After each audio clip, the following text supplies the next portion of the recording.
take Sven. So, Okay. Sven, Earth Spirit, Enchantress. I still like what Infinity Esports has. We've been seeing the combination of like the Axe Warlock, so I'm like a big fan of it. Overall. Yeah. 10 seconds remain. I like that. I like the extra control from the Rubik. I think your support duo right now for Infinity Esports is quite nice. I know the Enchantress does output quite a bit of damage early on, and we've seen like Schofield on the Earth Spirit look really good, but we'll see for Thunder Predator if Matthew will be as good. Ember Spirit picked up, so that's probably your mid laner. And then Death Prophet immediately after. So they run the aggression here on Thunder Predator, their side. Probably going to go for some early towers, whatnot. We've seen Death Prophet in a couple plays. When I say a couple, I really just mean two. We've seen it mid, and we've seen it off lane. It's done a pretty good job in both these spots, though. Ban out the Invoker. Again, something that'll counteract the enemy aggression. Pretty good against Death Prophet in the mid, too. You don't like dealing with being EMP. You don't like Tornado coming at you. Again, when you walk into the enemy, you Spirit Siphon. Invoker is one of those heroes that's just able to disengage immediately and will heal off any harass you get with that Crypt Swarm with a couple of points into Quas. I'm surprised they banned the Necrophos here. I guess they're thinking that Death Prophet is going to be offlane. They're going to run Necrophos in the mid. Well, you can throw Necrophos offlane, right? Do they? I'm pretty sure. Run the numbers, Bkop. Run the numbers. I've run the numbers. Okay. Necro can be played offlane. Although I feel like you've been right for the most part. It has been like just strictly mid lane for the most part. Nephangi. Isn't that a character on Star Trek Deep Space Nine? Nephangi? No, it's the Ferengi. You're actually very close. I definitely don't watch that show too much. All right. Star Trek. TA? Don't say it. I know what those words are gonna be after Star Trek. Seconds remain. Hope it wasn't Star Trek nerd. Swear I'm not. You got me. I've heard how enough with me. I've heard how savage you are. I'm not gonna let that fly against me. You kidding? No chance. How does a baseball New York guy get called nerd by like some weird Canadian? Yeah, I mean, I play sports, definitely. Yeah. Let's just, Abaddon. I like the Abaddon pick here. Again, being able to dispel some of the things that they've got going on here. Mainly the Fatal Bonds, the Shadow Word, limiting the DPS that can come out of the lane creeps from the Warlock is pretty good. And then Beastmaster actually managing to make it through all the way to the end here. We talked about this a few times. One of the most picked and banned heroes in the tournament, along with the Bat Rider. So the fact that he slipped through and Thunder Predator managed to get it last pick, despite like this Abaddon getting picked up here, is pretty impressive. So you got some great early game push and aggression here. You have the Earth Spirit and the Sven, very tanky frontliners, happy to initiate for you. And the Beastmaster, Death Prophet, great at taking towers. Exorcism, being able to play around that one. Shove lanes down. Beastmaster, if you look away for a second, you get franked. I've seen frank people so many times with this Beastmaster. Yeah, Frank has been one of those heroes that I think has been very impressive, or one of those players that has been very impressive, not one of those heroes. Although he is a hero to me. He's been playing very well. He plays like a hero. Yeah. He does. What's this last pick here? They got a minute and 18 seconds. Templar Assassin. Yeah, I don't know about that one. I don't think so either. They're thinking mid though? Is it worth? Nah, no, never mind. I was thinking poor picks here. Poor picks in my mind. What's the K1 special? You don't take Wraith King here. That comes online way too slow. Yeah, but are you going why am I thinking K1 special? Oh my god, my brain is in the last game. Are you going safe lane Ember, mid Medusa? Ember. So I guess it's mid Medusa, safe lane Ember, right? Could be either. It could be either. They haven't picked it yet. They know it's going to be Leo style on this Death Prophet mid. Okay, Mr. Jeans, you're right. Mid Medusa. And safe lane Ember. Mandy here. Prada on the Warlock. That makes sense. Again, there's not really much of a point in laning the Medusa and Warlock together. You're like your main harass slash your way of taking harass. You're gonna have that mana shield on. You'd be throwing out the Mystic Stake. It's better to get Mystic Stake levels early on, and of course, you can clear out the waves very early. Multiple points into Split Shot, Mystic Snake, then move into the jungle. Use a Split Shot to clear out the camps back in the mid again. So you want to out farm this Death Prophet, Leo style over here, and of course, you're able to take advantage of Fatal Bonds on Prada. And having that Shadow Word as well. Being able to run people down, not have to worry about the damage or physical damage coming out from Frank. Healing it all up with that Shadow Word as you run them down with Flame Guard is going to go quite well for them. But again, I'm more interested in watching Matthew. These Earth Spirits, all these games, they've been where the action is, you know? You follow Matthew around. We know like who's going to be ganked, where the kills are going to happen. I don't think we're going to get a performance quite as good as Schofield in that last game on Earth Spirit, but Matthew's pretty good on this guy as well. Don't be mad. So we're ready to go in this game one. I was hoping we'd see that support Sven again. By the way, you woke up late and you didn't do anything? I walked 4 miles today. I was pretty proud of myself. You did? Yeah. Oh. No, I got up. I got myself food. That's just I showered. You know, I did the very minimum for personal upkeep, and that's all. I admit nothing but my sadness that you're And I'm tired. The other day, though, I was forced to like put IKEA furniture together and move like TV and all that kind of stuff. So I'm feeling lazy. Feeling lazy? Put it together, though? You got it together. You can't be lazy if you put it together. Yeah.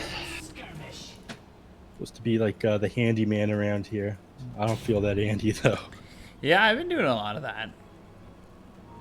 Setting up some things, being the handyman. Just 30 seconds. Set up the internet, which obviously has not As pressure Over here, Prada worked out real well. on Warlock. Just getting her ass down. You don't have too much slow, though.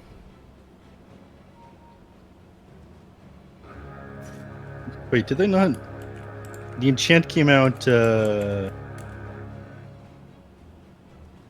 Am I crazy? The enchant came out after the Shadow Word, right? to this Dota match. No, before the Shadow Word, or else it would have been despelled.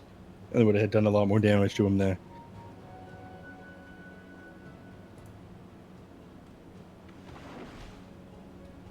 So Prada will be up towards top with Mandy.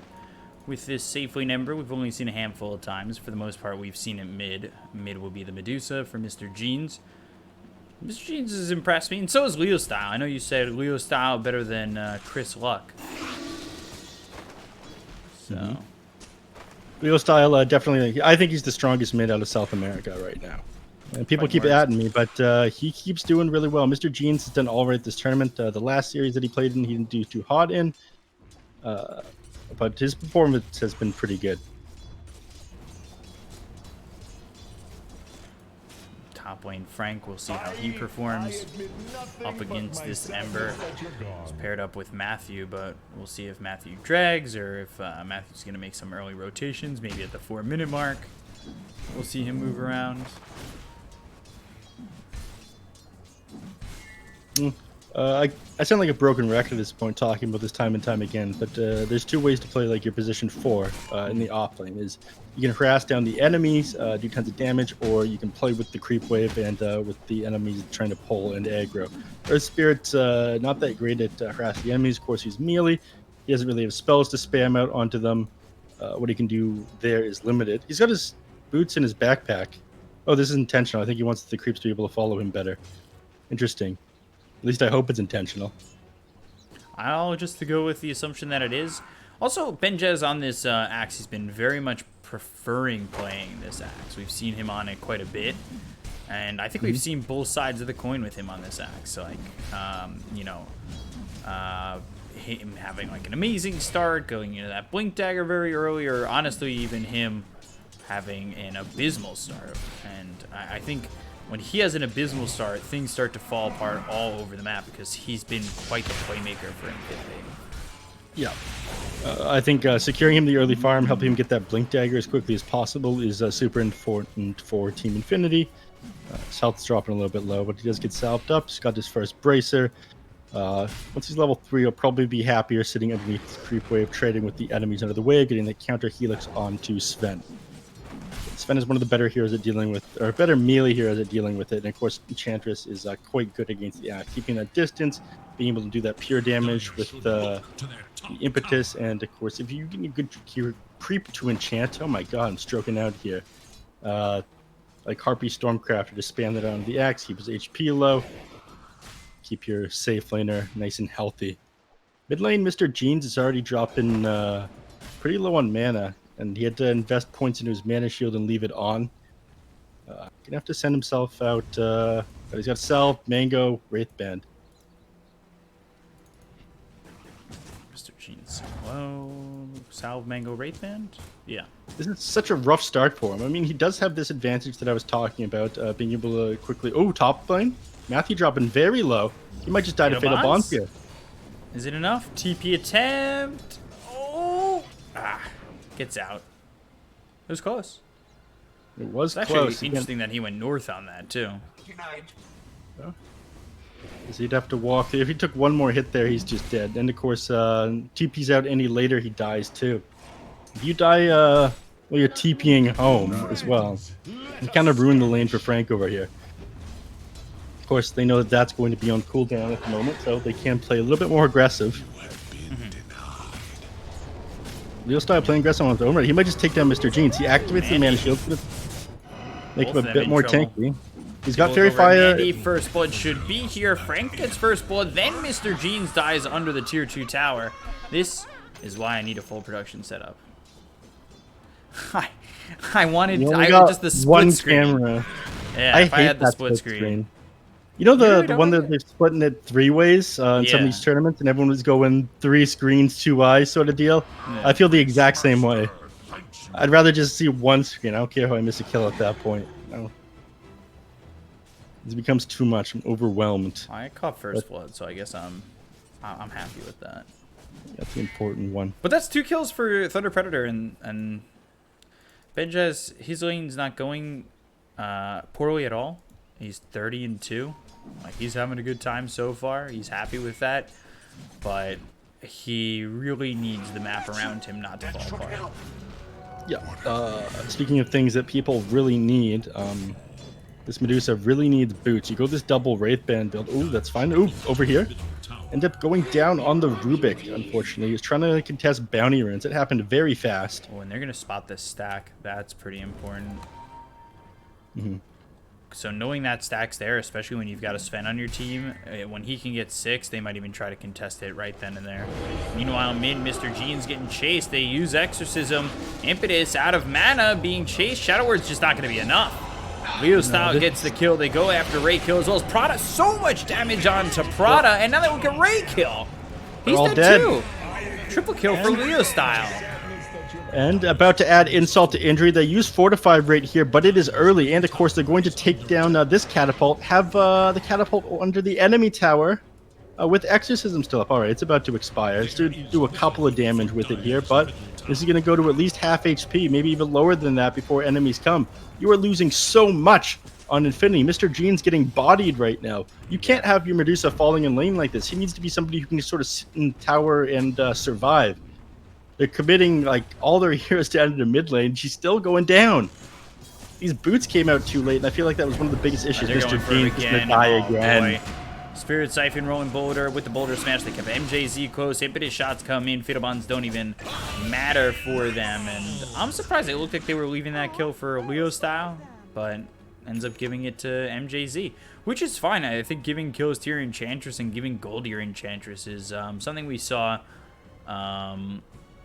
be very beneficial. That early levels for the Enchantress, the early gold, where like an Enchantress gets like a Dragon Lance because they've had such a good game, is very exciting. Dyer's middle tower Agreed. is under Force stab, something like that. Anything that can keep the enemies off them or like punish them, be able to play further back, do more damage. There goes your mid tower. 7 minutes into the game. Neutral items now available, and they're going to start clearing Medusa's stacks. No. Yeah, this is really bad. The stacks are going to go. And then, like I talked about, MNZ, we'll see what he does with this God Strength if he wants to go for this Ancient stack. It's rough. Yeah, it is rough. Because if you cut out the stacks, like, there's Medusa's way back into this game is just non-existent. And they're going to get a kill on a Prada. There's no way that he survives there. My one Hope complaint Raykill about doesn't stack this again. Sorry to cut you off. Because if he stacks this again, I think it's just, they know about this stack. So it's just going to get contested. Yeah, I don't think he does that. It becomes too difficult to clear as well. Again, I was just about to talk about stacking the finer points of it, you know? Oh, no. Yeah, he's stacking it again. When you make these too big, you can make it too difficult for your heroes to clear, and it's better not stacking it like a third time or a fourth time. Sven, without any points in the Warcry, does actually struggle to clear anything more than like either 1 or a 2 stack of Ancients. He started to put points in a Warcry right now, but he knows he can't invade the enemy jungle and do that, or his HP will go like incredibly low. He'll just make himself susceptible to getting caught out by the enemy team if he doesn't have that armor to be able to tank things up and hit them down really quickly. So, Mask of Madness, Warcry necessary before he's able to clear these stacks, and he knows that. But they actually moved Frank to clear these Ancient stacks because the Death Prophet opted to go Max Spirit Siphon first. So she doesn't have the most tools to do it for herself.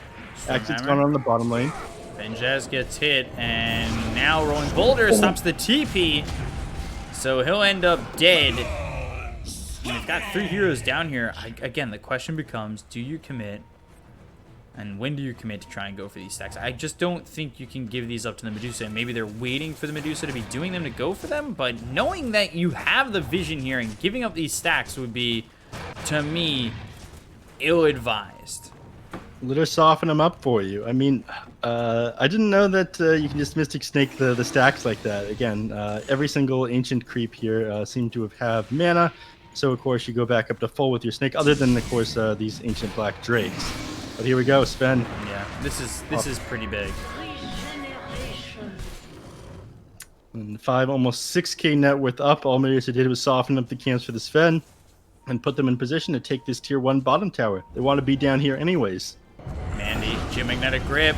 They might just kill him very fast. Mandy in a lot of trouble, forced a Remnant away. Leo style committing, but has the Shadow Word and the Flame Guard, so he ends up being fine. It's a lot of pressure being put on, and Medusa, knowing that those stacks are gone, just unhappy. Yep. Structures are fortified. Max Flame Guard first for Mandy. We'll keep him alive there. And of course, this is the build you want to be going if you want to come back into the game. It won't let you get kills as easily, but you do farm up camps easier. Not that there's camps left. They cleared out their entire jungle. This is just such a disaster down here. MNZ, his catapult wave is almost here. He's going to try and take down this tier 1 tower probably. And Frank and things in the top lane. Got his Necro book, level 1 right now. All he needs. And then Z pops the God Strength. Goes after the 2-1 tower. Bottom that gets glyphed, however, they're not going to be able to hold it afterwards. I mean, they just took the top one, buy themselves a little bit of time, not like what we saw from Team Zero yesterday when they didn't even bother to be using glyph when they were losing tier 1 tower. Right? They smoke up now on Infinity. They want to get their triangle back. They want some control over the map, but I'm not sure they have the damage to be able to take these heroes down. MJZ might be a good start, but she does have Untouchable. Radiant should look to their middle Her tower. HP cap's low. Radiant's courier has been killed. Oh, Leo style.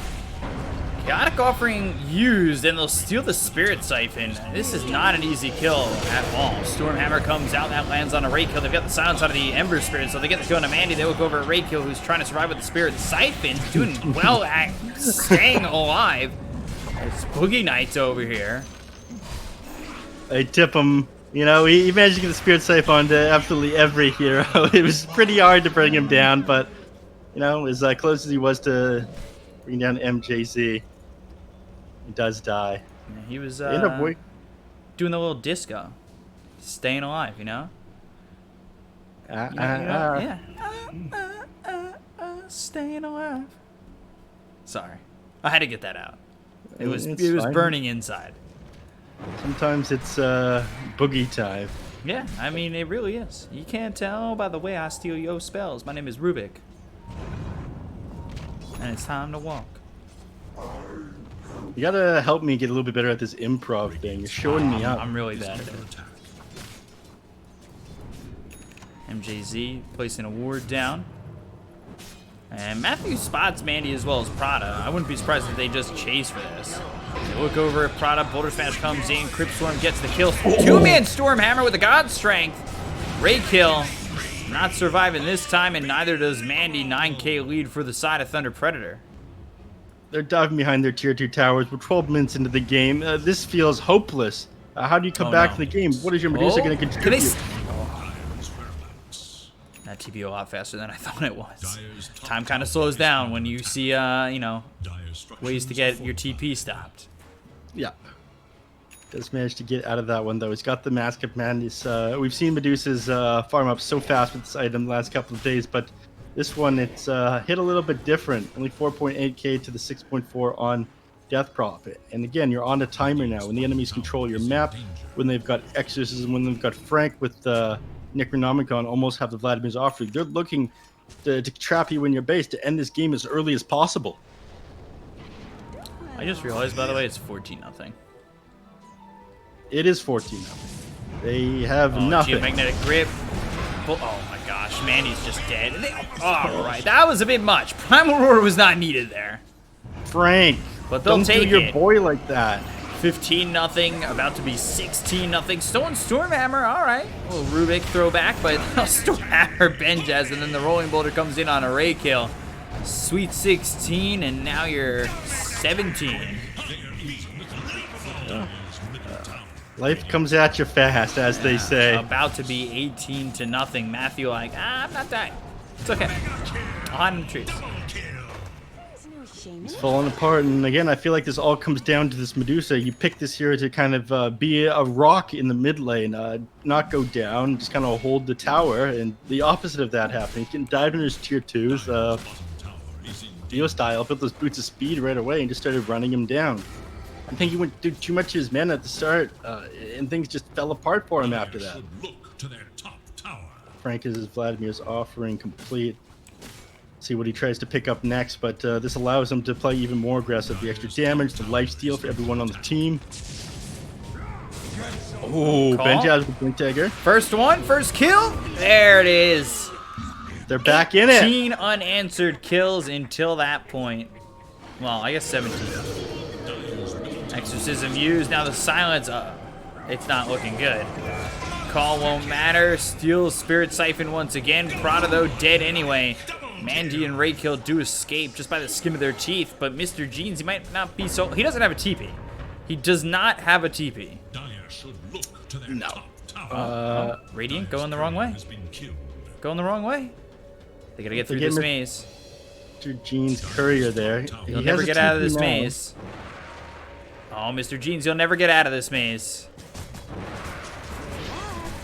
Now, what you're witnessing is space being created by Mr. Jeans. Bkop. Oh, yeah. The Medusa making space. Very value. Desperate times call for desperate measures. Bounty. They got no tier 2 tower in the top anymore. They've got 2 outer towers left for 16 minutes in the game. Matthew picks up a couple of bounty runs. Maybe tier 2 items here. They might get something on Infinity to get themselves back in this game. But I think the biggest thing at the moment is getting the Blade Mail on Axe. You can maybe jump on top of the Death Prophet, get that call with the Blade Mail, when Exorcism's up. Might be able to get something out of this. They're going to take Roche very fast, though. 4 points in Inner Beast. 4's whacked away. Necro creeps. And, of course, Sven hammering away at this with his Masked Sword. Here we go. Silence on a 2. Magnetize used. Yeah, they may be on top of Matthew, but it feels like he's on top of you. They go after Mr. Jeans. They'll use the Stone Gaze. And as I say that, Matthew does end up losing his life. However, they've picked up the Aegis. They've got the Primal Roar that comes through onto the Ember. Good Chaotic Offering on a 3. Great Stormhammer on a 3. Prada and Mandy already dead in this fight. They'll get the golem out of it. Down goes Mr. Jeans, and there come the GGs. 17 minutes into the game. Wow. That's it. He's out on Axe, disconnected before he even died. This is the earliest GG we've seen so far this tournament. I don't think we've seen a slaughter quite like this. We've seen some rough games, but they never had this on Infinity. No. Somebody who's taken a game off of every team they played against just looked absolutely horrible this game. Thunder Predator showing why they're such a strong team right there. Again, I rate them and Beast Coast contesting for the top spot in South America, but they made Infinity Esports look like one of the open qualifier teams against EG or OG that game. That was wild. Yeah, that seemed very easy for them, and there's not much more to say than it was a slaughterhouse. Except this time the ones getting slaughtered were Infinity Esports and not Machine Gun Kelly. So absolutely amazing by Thunder Predator, 26-3. The only people dying are Matthew and Frank. MNZ 7-0-7, Leo Style 10-0-12, and then 6-0-14 for MJZ. Wire to wire win. And we'll be back with game 2 hopefully sooner than it was game time wise for this one. So we'll be back in a second. Stay right there.